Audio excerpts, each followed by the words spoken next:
Puedo demostrar en 5 minutos que la iglesia pasará por la gran tribulación. Primero debemos definir qué estamos diciendo. Cuando afirmamos que la iglesia pasará por la gran tribulación, no estamos diciendo que la iglesia estará bajo la ira de Elohim, ni que todos los creyentes necesariamente morirán.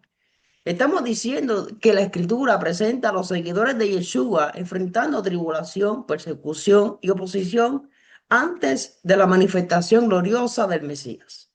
Yeshua mismo dijo en Juan 16:33, en el mundo tendréis aflicción. Por eso debemos distinguir entre tribulación, persecución e ira divina. No son exactamente lo mismo. Mateo 24 es uno de los textos principales. Yeshua dice en Mateo 24:21, habrá entonces gran tribulación cual no la ha habido desde el principio del mundo hasta ahora. Algunos argumentan que esto solamente se refiere al año 70. Es cierto que la destrucción de Jerusalén y del segundo templo en el año 70 constituye un cumplimiento histórico importantísimo de sus palabras. Sin embargo, el discurso continúa hablando de la venida del Hijo del Hombre y de la reunión de los escogidos. Por eso debemos tener cuidado de no convertir todo Mateo 24 exclusivamente en pasado. Porque tenemos que entender que los primeros versículos de Mateo 24 se refiere al año 70, que ahí hubo una gran tribulación para el pueblo de Israel y las profecías son cíclicas. La pregunta es, ¿qué ocurrió en el año 70? En el año 70, Roma destruyó Jerusalén y el templo. Esto encaja especialmente con las palabras de Yeshua sobre Jerusalén, la abominación, la huida y la devastación de Judea. Por tanto, podemos afirmar que una dimensión de la profecía tuvo cumplimiento histórico en aquella generación. Pero aquí está la clave: que una profecía tenga un cumplimiento histórico no significa automáticamente que no pueda tener una consumación futura. La destrucción del año 70 debe estudiarse como un acontecimiento histórico real que también ayuda a comprender el lenguaje profético. Ahora viene la pregunta más importante. ¿Todo terminó en el año 70? Mateo 24:29 dice, inmediatamente después de la tribulación de aquellos días. Y entonces habla de señales celestiales y de la venida del Hijo del Hombre. En el versículo 31 dice que el Hijo del Hombre enviará a sus ángeles para reunir a sus escogidos. Aquí encontramos un problema para quienes quieren convertir todo el capítulo exclusivamente en el año 70.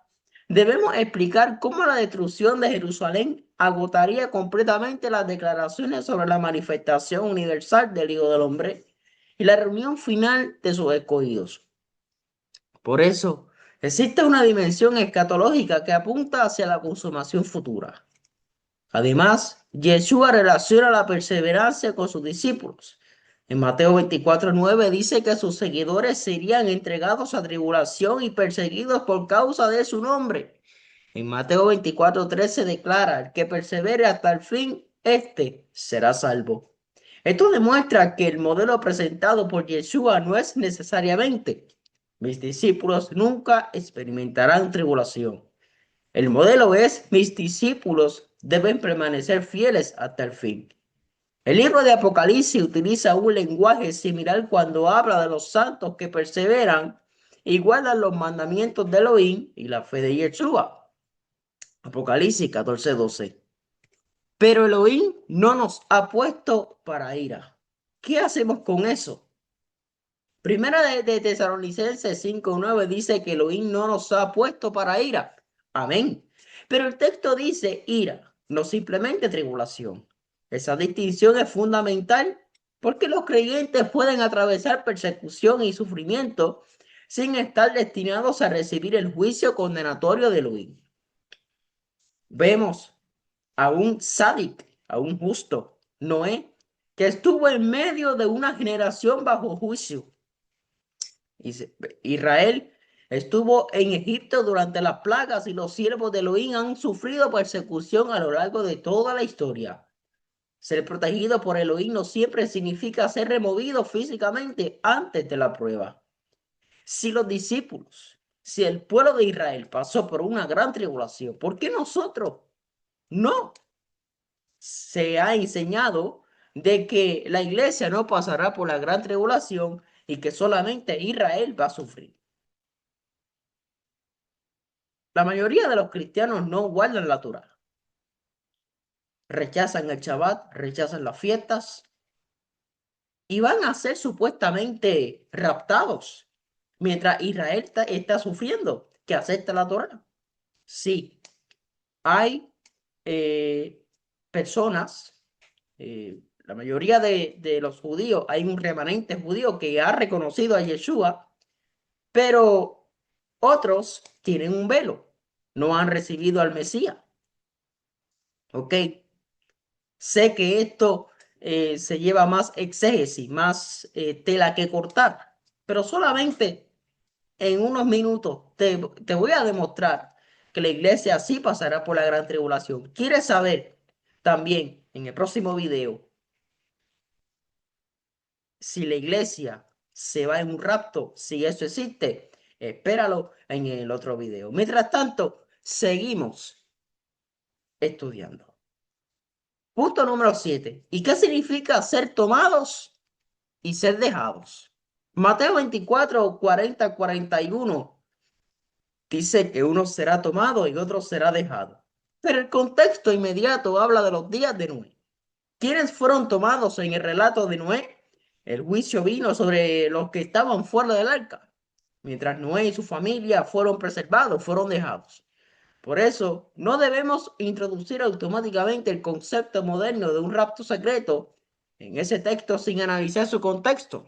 Para mayor información, espera el próximo video. Mateo 24:31, por otro lado, habla abiertamente de la reunión de los escogidos asociada con la venida del Hijo del Hombre. El énfasis bíblico está en una manifestación del Mesías y una reunión de sus escogidos, no necesariamente en una desaparición secreta que nadie puede percibir. Eh, Simplemente en el año 70 y futuro no son enemigos. Podemos decirlo de esta manera. El año 70 fue un cumplimiento histórico. La consumación final pertenece al futuro. Jerusalén cayó, el templo fue destruido y aquella generación experimentó una tribulación terrible. Pero la escritura todavía presenta una consumación relacionada con la venida de Yeshua, la resurrección, la reunión de los escogidos y el establecimiento definitivo del reino. Por eso nuestra posición no debe ser: la iglesia tiene que sufrir porque Elohim quiere destruirla, sino la iglesia debe estar preparada para perseverar si los acontecimientos finales incluyen tribulación antes de la venida de Jesús. Nuestra esperanza no está en escapar de toda dificultad, nuestra esperanza está en Yeshua, en su venida, en la resurrección y en la fidelidad de Elohim. La pregunta no es solamente si la iglesia pasará por la gran tribulación. La pregunta es: ¿estará la iglesia preparada para permanecer fiel cuando llegue la prueba? Porque Yeshua no nos llamó solamente a escapar, nos llamó a perseverar hasta el fin. ¿Quieres saber acerca del rapto secreto? Espéralo en el próximo video. Dios te bendiga. Suscríbete a nuestro canal de YouTube Restaurando el Evangelio Profético y deja tus comentarios.